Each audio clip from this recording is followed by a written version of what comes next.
যারা যোগ্য, দলীয় পরিচয় না, মেধা এবং যোগ্যতার নিয়ে এটা নিশ্চিত করা। ডাকসু যেটা করতে পারে সেটা হইতেছে একটা অ্যালামনাই ফান্ড। ঢাকা বিশ্ববিদ্যালয়ের অ্যালামনাই সারা দুনিয়াতে কতগুলো ভালো ভালো জায়গায় আছে। আন্তর্জাতিক সহযোগিতায় ঢাকা বিশ্ববিদ্যালয় ইনোভেশন ট্রাস্ট তৈরি করতে পারে ডাকসু। এখান থেকে গবেষণা একটা ভালো ফান্ড চলে আসতে পারে। এইটা ডাকসু যদি ম্যানেজ করে তাহলে একটা দুর্দান্ত কাজ হবে। শিক্ষার্থী কল্যাণের জন্য পৃথক হোস্টেল হল বানা, জাতীয় স্টুডেন্ট টাউনশিপ গড়ে তোলা এবং গণপরিবহনের মাধ্যমে যাতায়াতের সুযোগ তৈরি করা। ঢাকা মেডিকেল বার্ড এন্ড পিজি হাসপাতালের সঙ্গে চুক্তি করে বিশ্ববিদ্যালয়ের শিক্ষার্থীদের জন্য আলাদা স্টুডেন্ট ওয়ার্ড চালু করা।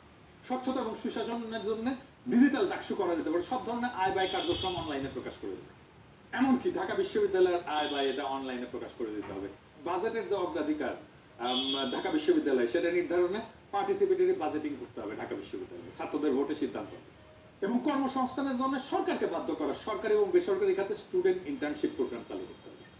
এখান থেকেই এমপ্লয়মেন্ট অপরচুনিটি তৈরি হবে। মূল স্লোগান কি হতে পারে? ঢাকা বিশ্ববিদ্যালয়কে ফ্যাসিবাদ মুক্ত করো, শিক্ষার স্বাধীনতা ফিরিয়ে আন। ডাকসু যদি শুধু ক্যান্টিন হল ঘিরে থাকে তবে সেটা হিসাবের খাতা। কিন্তু যদি ডাকসু ফ্যাসিবাদকে চ্যালেঞ্জ করে, শিক্ষা গবেষণার সততার লড়াই শুরু করে, তাহলে ঢাকা বিশ্ববিদ্যালয় আবার জাতির নেতৃত্ব দেবে। ঢাকা বিশ্ববিদ্যালয়কে ফ্যাসিবাদ মুক্ত করে শিক্ষার স্বাধীনতা ফিরে আনা যদি কারো ইস্তেহার হয়, সেই প্যানেল জিতবে। সেটা এখন যেই অবস্থাতেই থাকে, এই কয়দিনের মধ্যেই তারা দেখবেন ঢাকা বিশ্ববিদ্যালয়ের ছাত্রদের সবার সাপোর্ট সমর্থন এটা নিয়ে আসতে পারবে। এই ডাকসু দাঁড়াইতে পারলে বাংলাদেশ দাঁড়াবে। এই ইস্তেহারের ভিত্তিতে ডাকসু দাঁড়াইতে পারলে বাংলাদেশ দাঁড়ায় যাবে। না হলে ইতিহাসের আর্কাইভে থেকে যাবে শুধু এক হারানোর সম্ভাবনা।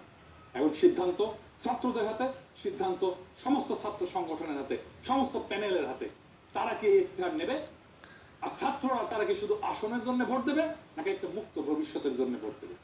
যদি এই দাবিগুলো ইস্তেহারে যুক্ত করে কোনো প্যানেল, কোনো সংগঠন আগায় যেতে পারে, তার বিজয় সুনিশ্চিত।